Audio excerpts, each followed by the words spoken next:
World of Warfare presents Operation Argument. Allied leaders had frequent and oftentimes substantial differences of opinion regarding how to drive Axis forces out of Western Europe. Yet on one point they remained steadfast from the outset of their debates. Before any planned invasion of northern France could be considered, the Luftwaffe had to be destroyed, both in the air and on the ground. All parties agreed that Operation Overlord, as the D-Day invasion had been codenamed, would suffer an egregious loss of life should the Luftwaffe maintain its ability to strafe Allied combatants as they made their way ashore over a 50-mile stretch of Normandy coastline. General Henry Hap Arnold, commanding general of Army Air Forces, said on December 27, 1943, that it is a conceded fact Overlord will not be possible unless the German Air Force is destroyed.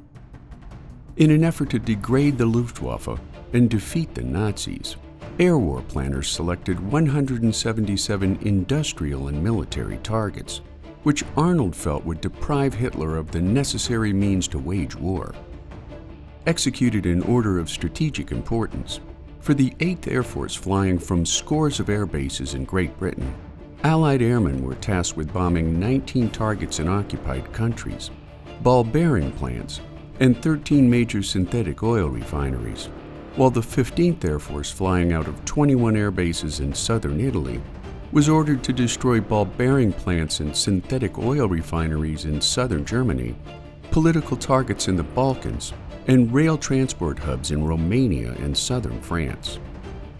By February of 1944, Arnold had been increasingly focused on delivering an overwhelming show of force against the Third Reich, and on February 8th, Arnold ordered General Karl Tui Spaatz, commander of all strategic air forces in Europe, to engage in Operation Argument, otherwise known as Big Week, with the intent of inflicting an all-out bombardment assault on strategic Axis targets, with the goal of defeating the Luftwaffe by March 1st of 1944.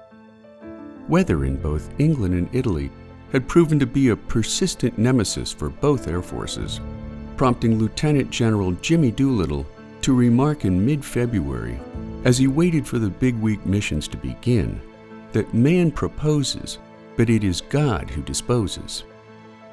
To hedge the Allies' bet, Arnold contacted the meteorological department at Caltech in Pasadena, recruiting a radical weather theorist, Irving P. Crick, who, as an aside to his academic responsibilities, consulted with movie studios and citrus growers in Southern California with surprisingly accurate forecasts regarding future weather patterns and trends. By the time of his arrival into England, the 8th Air Force had been entirely dependent on the British Weather Service for their fly-no-fly forecasts and decisions. Crick's thumbs up finally came on February 18, 1944, when he alerted war leaders that a good-looking pattern was in the offing. Big Week was a go, prompting the dispatch of ciphered teletype messages to each heavy bomber base in England and Italy, stating that argument is late on. Late the next day, British Prime Minister Winston Churchill threw a wrench into the planned assault when he ordered all available 15th aircraft to fly in support of a planned ground offensive beginning the following day, February 20th. The offensive would be against embedded Axis forces in and around Anzio, a beachhead roughly 60 miles southeast of Rome. 10 divisions of German troops had commenced heavy fighting on February 16th, which meant that the 5 Allied divisions facing off against the Nazis needed every ounce of air support if they were to achieve their objective of pushing the Germans out of Italy.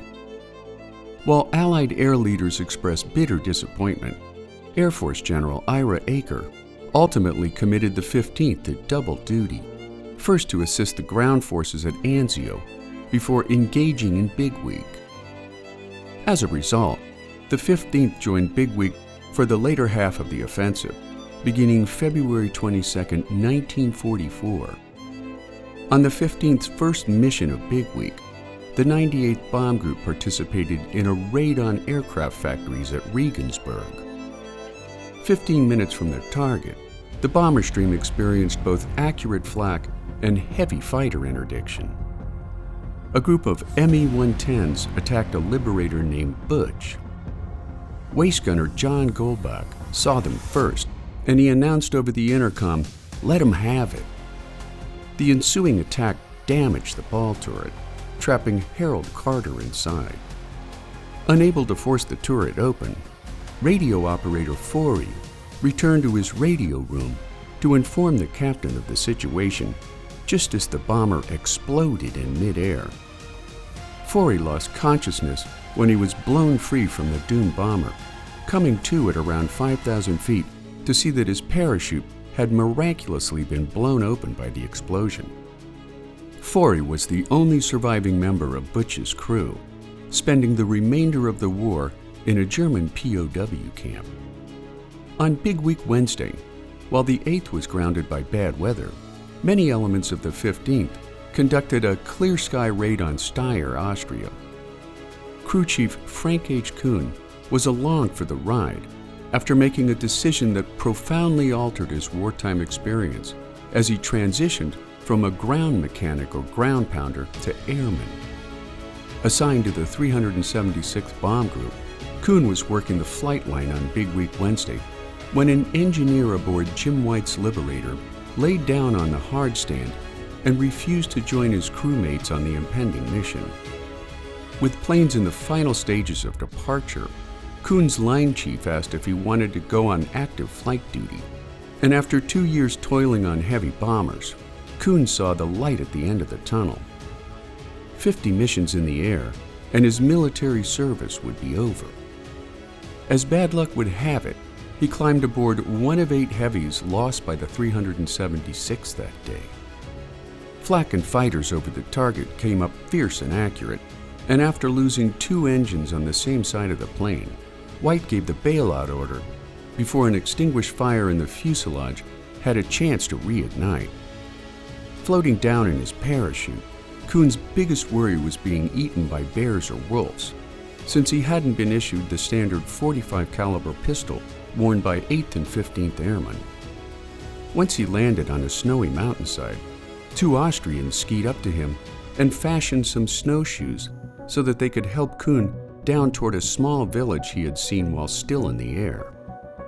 Fortunately, Kuhn had fallen into the hands of sympathetic Austrians, who later that evening walked him across the Yugoslavian border to a town called Dunajska. Once in the hands of Yugoslavian partisans, Kuhn walked halfway across Yugoslavia to the headquarters of Josip Broz, the revolutionary communist known only as Tito. From Petrovac, Yugoslavia, Kuhn was flown back to his base at San Pangrazio, where his shoot-down experience qualified him for an immediate honorable discharge and a return trip home. Leroy F. Adams flew with the 450th Bomb Group on the Big Week Wednesday raids over Steyr, intent on destroying the nearby Aero Engine Works that made engines for the Me-109. Instead, the 450th faced off with over 200 German fighters, heavy flak, and a complete absence of long-range fighter escorts to fend off the attackers. Of the 174 airmen that flew with the group that day, only 93 returned home after the disastrous mission. The night before the mission, Adams' barracks at the 15th Manduria Air Base had housed 49 airmen.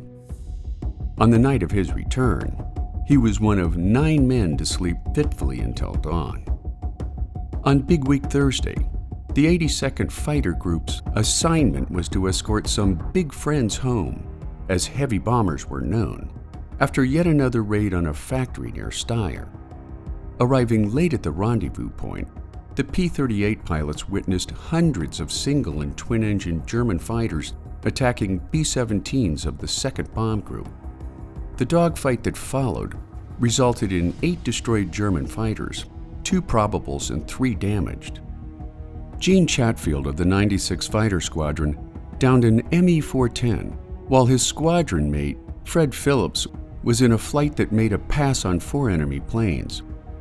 Upon discovering that his wing tank had failed to release and drop, he headed for the deck, where he ran headlong into an Me-410 as he carved his way through a valley. He fired a short burst and watched the enemy plane crash into the side of a mountain.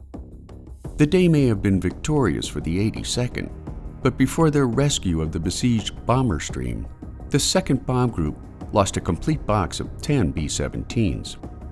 14 of the 16 bombers lost that day were those flown by men assigned to the 2nd. James Raley was a B-17 tail gunner on that fateful Thursday mission over Steyr, when the pilot informed his crew that they were approaching the target at 19,000 feet. Moments later, Raley was tossed violently inside his tight gun enclosure. He heard a loud ripping noise, and through his siding window, he witnessed another fortress spiraling on fire toward the ground. Apparently, Raley surmised, his plane had been involved in a mid-air collision. Trapped inside his rear-facing gun seat, Raley felt his plane spinning out of control. The bomber made crazy, zigzagging turns as it skittered erratically toward Earth. Plunging from 19,000 feet and pinned by centrifugal force, Raley knew he was about to die. Instead, the zigzagging plunge appeared to level out as cold air rushed across the back of his heated flight suit. Raley heard a sliding impact with the ground, forcing him to close his eyes and say a final prayer goodbye.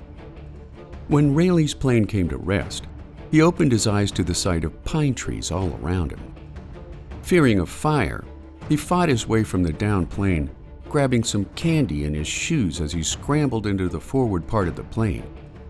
Instead, he found that there was no forward part of the plane, and that he had ridden to Earth in the tail of a mortally wounded B-17. The collision had cut the fuselage in such a manner that the tail section formed itself into a crude glider of sorts, which in combination with the crash-absorbing quality of pine trees had delivered him to the ground with only minor cuts and bruises. Raley walked for weeks through the Italian mountains, eventually rejoining his outfit with a nearly impossible tale of survival.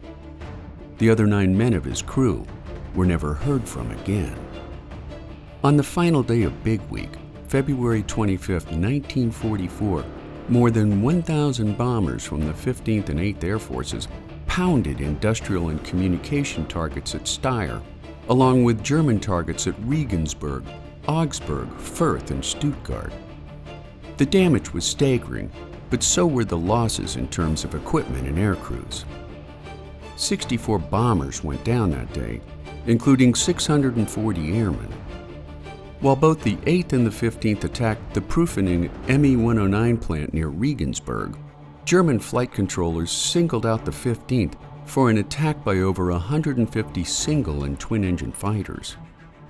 The 301st Bomb Group took the brunt of the Germans' massive assault, while the bomber stream was still stretched out over Austria.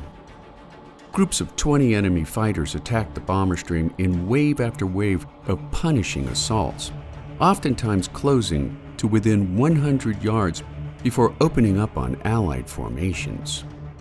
Adding to the mayhem, a second flight of German fighters flew above the bomber stream, dropping bombs on the heavies with the occasional deadly result. The 301st lost 14 fortresses on the final day of Big Week, although one badly crippled fortress, number 42-30095, made its way back to Italy, minus most of her crew. After Robert Snyder and his crew witnessed 4 B-17s go down early in the fight, 2 from their own formation, about 50 fighters jumped Snyder's fortress, employing a round-the-clock firing tactic, which knocked out Snyder's number 3 engine. The oxygen system went next, forcing Snyder to dive his plane down to an altitude where supported oxygen was no longer required. The German fighters followed him down until they eventually decided that Snyder's fortress was doomed to crash and flew back up for another strike on the main bomber stream. During the dive, most of Snyder's crew bailed out of the plane, despite the lack of a bailout order by the captain. The remaining 3 aviators managed to fly their heavy back to Italy, while their unlucky crewmates spent the remainder of the war in German POW camps. Big Week exacted heavy losses for the Luftwaffe, destroying over 1/3 of its fighters and killing 18% of its fighter pilots. On the Allied side, after the losses were tallied up, the 15th had lost 90 bombers and their crews of 900 men. Bomb damage to aircraft assembly plants further slowed the German war machine, leading to months of production slowdowns due to their attempts to disperse fighter production into hidden underground plants. In the end, the Germans' tactic of air production dispersal defeated itself, since resupply of parts could only be achieved through rail transportation, which was equally slowed by Allied attacks on locomotives and marshalling yards throughout the remainder of 1944.